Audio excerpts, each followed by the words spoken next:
Welcome to the Alex Salmond Show. The vaccine cavalry is coming over the hill and not a moment too soon. This week, vaccinations against COVID started across the United Kingdom, where the four administrations are all struggling with containing the virus while sustaining the economy. In England, open political revolt has broken out in the ranks of the governing Conservative Party, and public dissent was reflected in ugly scenes in the streets of London the weekend before last. The national lockdown in England has come to an end and been replaced by an area system, which keeps the vast majority of the country in an effective lockdown. But while in England, Scotland and Northern Ireland, new COVID cases seem to have stabilised, in Wales they continue to increase. Even where the four governments have agreed to a joint approach to the 5 days of Christmas relaxation, there is substantial controversy, with many scientists warning that the human cost of Christmas celebrations later this month could be high in January and February. Today, we ask two top experts how things are shaping up for the festive period and whether it is sensible or foolhardy to permit such celebrations. And we ask whether it is now plain sailing for an effective vaccine programme or whether there are still potential pitfalls to come. But first, to Alex, with your reaction to our recent tribute to the late John Hume and our show on Scotland's National Day, St Andrew's Day. IM says, Sir George Reid got me involved in politics in 1979. To my mind, he was the greatest MP this country, that's Scotland, has ever seen. At 82, he still talks more sense than many of the muppets involved in the Scottish and Westminster governments today. And Shirley-Ann Seaton says, your interview of Sir George Reid was enlightening en route to independence for Scotland. I was particularly interested to hear that Professor Sir Neil McCormack, a great figure of the national movement in Scotland, Professor of Constitutional Law at Edinburgh University, European MP, that Neil McCormack had drawn up a constitution on the basis of, here's one I made earlier, isn't it time to pull it out for any re-icing? And Pilar Fernandez says, St Andrew's Day, learning a lot from Billy Kay, one of our guests in the programme. Christina Fisher says, I just feel that Bojo, that's the Prime Minister, has let his mask slip and allowing his disdain of Scots who want to diversify from old political agendas to show. Andrew Northwell says, fascinating to hear of the connections between Scotland and Russia. One's the country of my birth. He doesn't say which one. And Tasmina's summing up of the show where we talked about how you can't sit in a thistle. Is described as a dual dagger between the shoulder blades. Beautiful, exquisite, perfectly poised and deadly, and all with a smile. And Lynn Finlayson, moving on to the John Hume show, it said that was a fascinating and moving tribute. I well remember the troubles in Northern Ireland. It is disgraceful that Brexit threatens the peace. Alistair MacDonald was right to say that nobody trusts the British government, to which in answer Fleur says, difficult to say whether that's a flaw or a feature. Now back to Tasmina. At the beginning of this extraordinary year, when the President of the United States was making fun of the virus and the Prime Minister of the United Kingdom was not even attending the COVID briefing meetings, Dr. Chris Smith, the Cambridge virologist, warned on this programme that we were facing the gravest of public health challenges. Now, with the first vaccines arriving, Alex discusses with Dr. Smith and Professor Luke O'Neill of Trinity College Dublin if we can be sure that an effective vaccine will bring this nightmare to an end. Professor Luke O'Neill, Dr. Chris Smith, welcome to the Alex Salmond Show. Thank you. Now, this is very much the week of the vaccine, the first now being approved and deployed in the United Kingdom, two more coming up. In Russia, the Sputnik vaccine is being rolled out, and China seems to have not one but two vaccines. So, Chris Smith, you're the man who predicted at the start of the year that the pandemic was coming on this programme. Can you now tell us it's coming to an end? I hope so. I think this is a wonderful triumph for science, isn't it? Here we are, less than a year after we first discovered this virus existed, and we've got the genetic code, we've understood its biology, and now scientists have invented not one, but possibly 40 different vaccines. There are 3 which are nearing the finishing line in the UK. This is really exciting, and not just really exciting science, but really exciting medicine. These things look to be very, very effective. Let's hope they're really, really effective in the really long term. But for now, if we can carry on this trajectory, then yes, I think this is, as Boris Johnson said, is the beginning of the end. Look, Neil, you're in a slightly different position in the Irish Republic. The approval of the first vaccine isn't through yet, different regulatory authority. On the other hand, your COVID cases at the present moment seem to be a bit more under control than they are in the nations of the United Kingdom. Would that be a fair summary? It is, Alex. We're doing great, by the way. Ireland's got the lowest rate in Europe at the moment, the Republic, which is fantastic. The 14-day average count is way down. We went into what's called a level 5 lockdown here, which is quite strict over the past weeks, and it's worked. We've got the virus count right down. And you've got a very strange situation, Alex, where someone's taken a vaccine in the north of Ireland, right? A woman was vaccinated today, and yet we can't get the vaccine in the south. I mean, there's a strange geographical anomaly for you, isn't it? You know, clearly we're with the EMA. We're waiting for the EMA to give its opinion on this vaccine. We've no doubt the EMA will approve. I'm sure Chris would agree. The EMA and the FDA will approve this Pfizer vaccine. It's just a question of when now. But isn't it strange, Alex? One part of the island is vaccinating, the other's not. The virus doesn't care which part it's in. You know, we have the vaccines being used in the north. Chris Smith, you said the Pfizer vaccine, the first to be approved, is a different type of vaccine.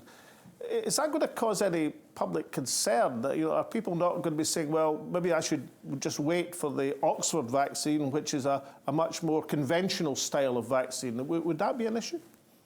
Well, we don't know that we're going to have this vaccine from Oxford yet. We don't know it's absolutely going to be delivered in terms of approval. So therefore, at the moment, we know we have one vaccine which has been approved by the MHRA, is judged to be safe. It's judged to be very effective, at least in the short term. So therefore, it seems to me that the most sensible thing to do at the moment is to use the one that we do have. It's any port in a storm. Look, Neil, is Ireland and indeed the rest of the European Union, are you also looking at Pfizer, Moderna and Oxford, or other of the 40 or so vaccines that Chris Smith indicated that might be the ones who are deployed in Ireland? It is remarkable, Alex, as Chris said. I mean, to have all these vaccines now at hand is an incredible achievement for science and medicine, obviously. There's at least 8 predicted by, say, June of next year that EMA could well approve. Same order as the MHRA, of course. We'll see the Pfizer one. Moderna will be next. Probably AstraZeneca, although that got caught up in a couple of things the other week. But that's a very effective vaccine. It's bound to work very well. Then you've got Sanofi. They're coming up, Johnson & Johnson, Novavax. And then, as you mentioned, Alex, there's the Russian one, which seems to be highly efficacious, and the Chinese one. So one prediction is by the middle of next year, there may be as many as 8 vaccines available for use in the European Union. I've no doubt that the MHRA will have a similar number approved as well. And the question then becomes, which one do you use? I mean, some are more convenient.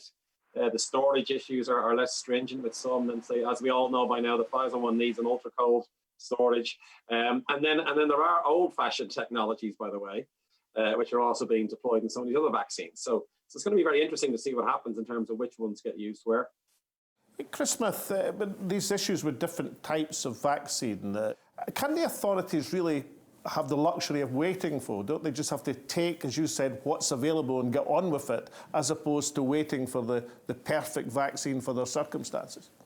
Yes, quite right. And here we are with the world paralysed by a pandemic, and we want to get back to as near normal as we possibly can as soon as we can. And what is holding the process up at the moment is just that there is a difficulty making enough vaccine. We're talking about vaccinating an entire world population. Some vaccines are going to be much more useful in certain settings. And by that, I mean, if you've got a vaccine that needs to be kept at -80 degrees, it won't be any use whatsoever in a country that doesn't even have a reliable electricity supply, let alone -80 degree freezers. Similarly, if you have a vaccine which is very, very good at surviving in the field, but might be a little bit less efficacious, then that's actually arguably a much better benefit and a much better prospect to use that in a poorer country where actually survival of the agent, when you can't keep it in the fridge, really matters. So actually the more horses we've got in this race, the better as far as I'm concerned, because it means there's more supply chains, there's more reliability of supplies, and there's more scale, because at the moment the bottleneck is making enough of the stuff fast enough. And look, Neil, are the Irish government, indeed other European governments, are they set on the same progression of Pfizer, Moderna, Oxford, or might they be ringing up Beijing or ringing up the Kremlin saying, do you have a few million spare doses that you can give us? I mean, how open is the field in this? Do the Irish government, for example, have a good take on which vaccines they're going to be distributing when to their population? Not really. It's like Chris was saying, Alice, in a sense. I mean, it will be stepwise. The Russian one's interesting because that's now being widely used in several countries. One of the Chinese vaccines is in the Middle East and in Morocco, you know. So we're going to have millions and millions of people being vaccinated with all these vaccines, and they will hopefully release the data. And then you might, as Chris says, you might see a more efficacious vaccine in a different population. Maybe you know, younger people might respond well to one. You know, there's all kinds of questions that will now be answered. It's a remarkable period ahead of us, Alex, because the science of what we call phase 4 is going to be really interesting. And phase 4 is when it's approved. And then you do pharmacovigilance, it's called. And there's going to be very close monitoring of the main vaccines in terms of responsiveness. So we're going to get a huge amount of data in the coming months. And we may finesse then which vaccine we'll actually use. Chris Smith, I mean, people talk about vaccinating a whole population, but I remember speaking to Professor Harry Burns in an earlier show, and he pointed out to me in conversation at least that, look, in this middle of the Second World War, the entire population of Glasgow was vaccinated for smallpox in the space of a week or two. So is it really such a huge logistical exercise to vaccinate a whole population when you have the full health infrastructure as the nations of the United Kingdom have? Well, there are a number of challenges to doing this. Not everyone's mobile, not everyone can get to a vaccination centre, not enough vaccines can be made available quickly enough, not enough people are available to give vaccines. So organising those sorts of movements, mass movements of people, mobilisation of vaccines, trained staff, etc., it is a logistical headache, not because it's impossible, but because we don't have a simple track record of doing that. The entire world is susceptible to this. This is a global problem that needs a global solution. That global solution is to offer vaccines to everybody everywhere, because as Melinda Gates of the Bill and Melinda Gates Foundation very accurately put it, if there's COVID anywhere, there's COVID everywhere, because it will seed itself back and come back with a flourish if we give it the opportunity. Professor O'Neill, how should the authorities face up to the anti-vax movements in various countries and on the internet? I mean, it's unlikely in liberal democracies that the vaccine would be made compulsory, unlikely.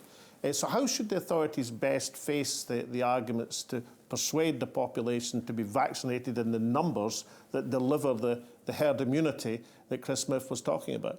Very hard to handle anti-vaxxers because, you know, and there's only a very tiny minority are anti-vax really, you know, and one policy is just to ignore them really. A second one is you worry about the moderates who are hesitant. They're the ones to focus on and they're the ones to convince. And that may be as high as 30% or more because it's a new vaccine. We don't know the long-term safety profile yet. Now, what we're doing in Ireland is very simple. You start by saying, look, this vaccine is about protecting the vulnerable. That's what this is actually about. And that's why we vaccinate the people over 60 and over 70, because most of the deaths are in that age group. But if you can imagine, Alex, if the death rate goes down to 0.05% or whatever it's going to be, that's a tremendous achievement because the fear now begins to go away from this disease. You can open up society more and more because it's no longer a lethal disease. That's what this is actually about in the first phase of this. And all you can do is appeal to people's sense of community and their sense of reasonableness, I suppose. I think it's also important to say, Alex, give them the data. We need a lot of transparency here. So the FDA today actually have just issued lots of data on the Pfizer vaccine, which anybody can read, you know, and you say, here's the safety data, here's the efficacy, now please vaccinate. And you can't make it mandatory because that just drives people demented on, you know, civil liberty people and so on. So it has to be voluntary vaccination. The last thing you might do is give people a choice. So for example, you might say, if you want to go to Australia, you will have to have a vaccine. If you choose not to go, that's fine, you know, and let them make a decision there. So those kinds of things are now being discussed extensively. In Ireland, I'm on the actual vaccine advisory group to the government. They have a special communications committee who will now begin to, you know, make arguments to try to convince vaccine hesitant people to vaccinate. So it's very much an active and extremely important question. Join us after the break, where we'll be asking our two top experts whether Christmas celebrations with the vaccine cavalry coming over the hill are entirely sensible. Join us then. Welcome back. Alex is in discussion with Dr. Chris Smith, managing editor of the Naked Scientist website, and Professor Luke O'Neill, Professor of Biochemistry at Trinity College, Dublin. Chris Smith, you've been talking about the concept of a common sense Christmas. I mean, what do you mean by that amid this controversy in the UK and indeed in Ireland about whether it's entirely wise to loosen regulations just when we might be seeing the end of the pandemic? Well, I was trying to trump Scotland's Jason Leach, who told everyone to prepare for a digital Christmas. When it became clear that we were going to be having some semblance of Christmas, it was important to emphasise to people that this, in the same way that many ministers then came out and said, this is not a target, it is a limit. And if you don't want to get together and celebrate Christmas, you're not obliged to. But if you do decide to go ahead, please be sensible. So what I'm trying to advocate for is a common sense Christmas. Really use your common sense. We know who the vulnerable members of society are. We know who the people in society who are more likely to have the infection at the moment are. The people who are most vulnerable are older people, people who are male, people who have pre-existing health conditions. The people who are more likely to have the disease at the moment, whether or not they're ill with it, they're certainly potentially infectious, are younger people. School-aged children are the biggest group at the moment. For obvious reasons, they have more contacts with other people. So if you're planning on having a get-together at Christmas, it would be sensible, if you have older members of your family or people in frail health, not to invite them to come and have Christmas with you this year. Wait until next year when A, they've been vaccinated, B, the level of disease circulating in society in the community is very low, and that will make a much safer Christmas. Have your Christmas like they do in Australia. Have a Christmas in July, as I celebrated a few years ago when I was there.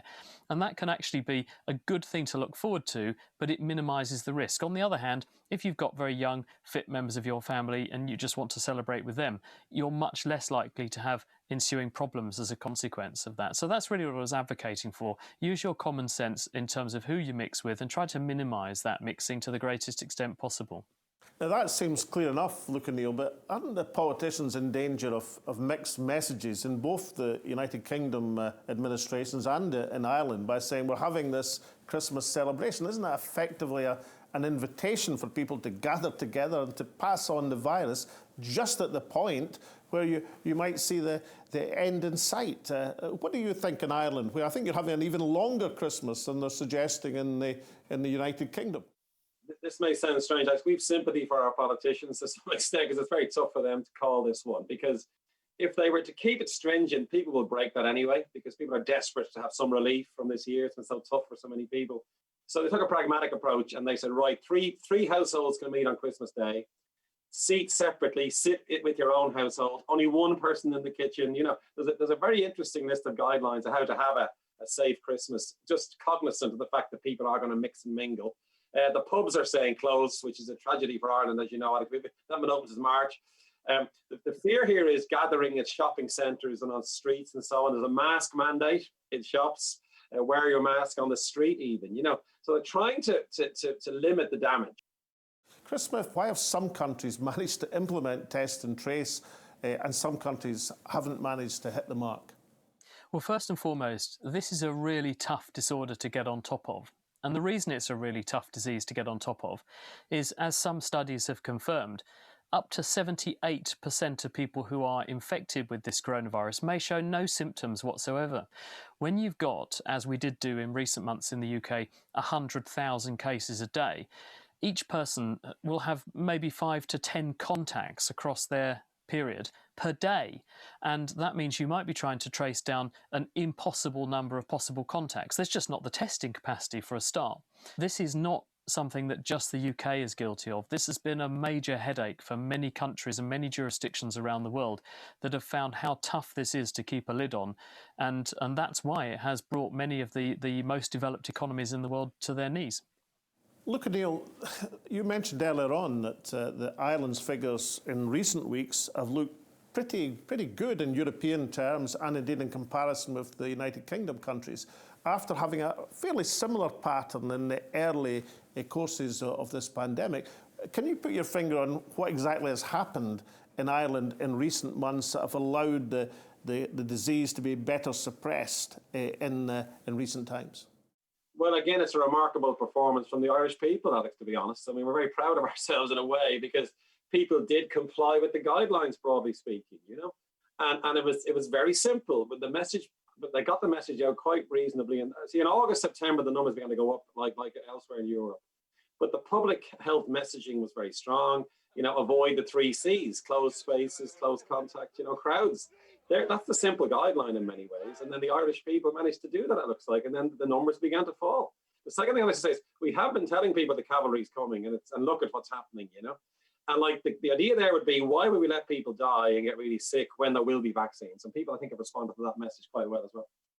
And are you taking some of these lessons through in your forthcoming book? I mean, there's elements of the pandemic that you're putting your finger on and saying, these are the things we've got to learn for the future.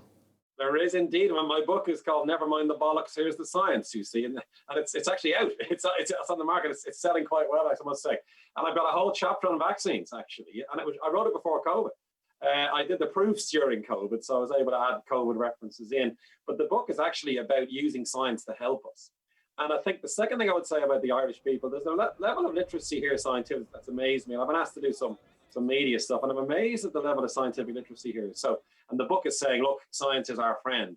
And here's the case for vaccines, for example, as one topic in the book. So it's been quite timely, actually, the book has come out when it did. Now, in the Naked Scientist platform, Chris Smith, what are the essential lessons you and your colleagues are taking out of the experience so far in this extraordinary pandemic? Well, it's been an unusual time for me, hasn't it, I suppose, because here I am as a consultant virologist. I work as a doctor diagnosing people with virus infections, and I teach at Cambridge University about pandemics and where they come from.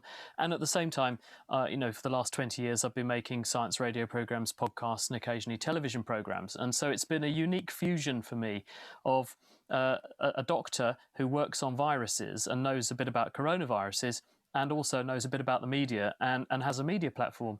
If I'd had to sit in my living room and watch Netflix or whatever for 6 months, I think I would have gone stir crazy. So I'm very grateful I have had the kind of ferociously busy schedule that I have, because it's kept me sane. And I feel very sorry for people that have lost livelihoods and lost their sanity in some cases during the last 6 months. It must have been absolutely terrible for them.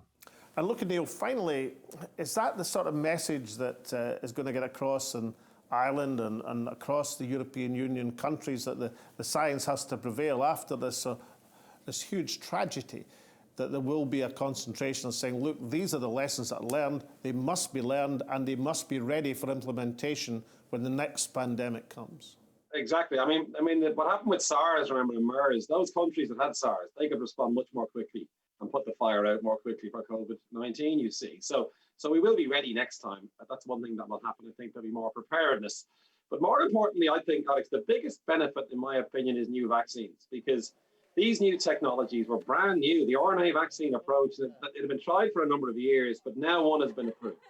It's a very powerful vaccine, this Pfizer vaccine, so will Moderna, and indeed the Oxford technology.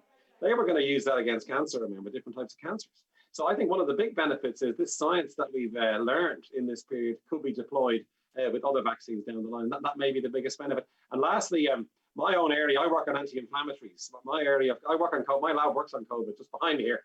We got 4 projects on new anti-inflammatory approaches to protect people in COVID.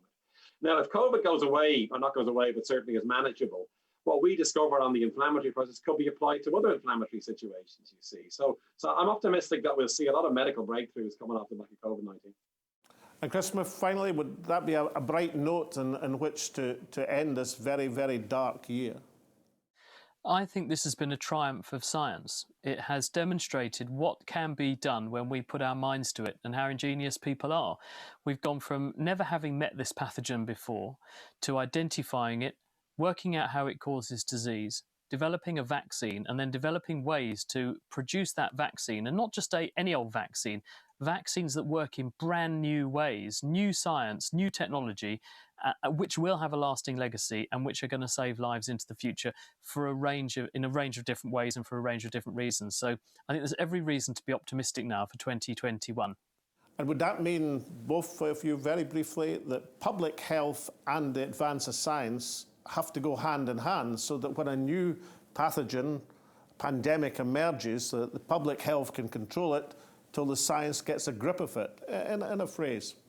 Absolutely. I mean, that's the beauty of this. There will be an investment in public health now at last, and there hasn't been for years, really. That will improve. And it won't just be about infectious diseases. Public health traditionally was in many other diseases as well, you see, so to protect the people. I mean, overall, for me, it's a triumph of science and medicine as a way to protect our people through all these different things we've been discussing. And at last, we'll get a handle on some of these things into the future as well, which people have been crying out for years anyway. So I agree with Chris. I think that the future has to be seen as optimistic, what we've learned, and not downplaying how serious and difficult it's been. It's been a very tough year in so many ways, but we can definitely look more optimistically towards 2021. On that optimistic note, Professor O'Neill, Dr. Smith, thank you so much for joining me on the Alex Salmond Show. Thank you. Thank you very much. Many European countries have struggled to contain the second wave of the deadly virus. Nowhere is this more true than the 4 countries of the United Kingdom, where dissent against the apparent contradictions in their public health approach has been growing. No doubt, the post-pandemic inquiries will be able to explain why the countries which invented public health were incapable of controlling a modern-day virus, as, for example, South Korea and New Zealand have done. Fortunately, and thanks to brilliant scientific work internationally, the vaccine programme is upon us. Although it is to be hoped that the organisation of the rollout will be more effective than the test and trace systems in each country. The arrival of the vaccine has lifted the mood of a population growing increasingly restive of onerous restrictions. Much debate in recent weeks has been on the proposed Christmas relaxation, where politicians seem to be licensing human interaction, which their own experts tell them will result in an inevitable surge in cases, just at the very point where the vaccine arrives. There have been more than 60,000 deaths in the United Kingdom, one of the highest casualty rates in the world. Hundreds of thousands of others will suffer long-term disability.